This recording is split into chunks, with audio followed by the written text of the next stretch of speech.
Welcome to Luca and Miguel. Enjoy the video. You start by creating the repository and cloning it to your machine. Open your Azure DevOps project, click Repos, then New Repository, name it and set main as the default branch.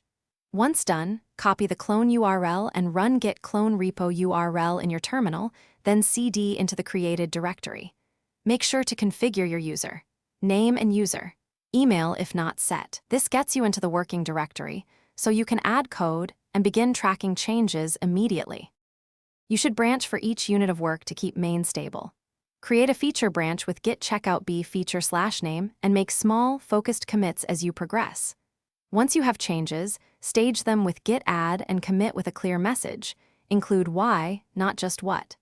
Push the branch with git push uorigin feature/name, then open a pull request in Azure DevOps. Reviewers can comment inline. Make revisions on the same branch so history stays clean and the merge stays conflict-free.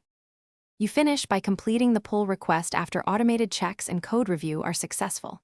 Make sure pipelines pass, address any comments, then use complete to merge into main.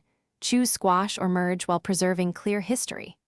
Tag releases when appropriate with git tag and push tags.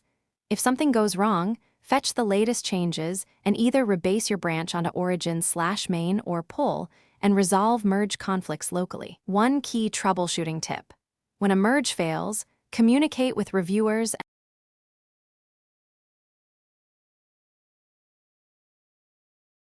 Thanks for watching and please subscribe.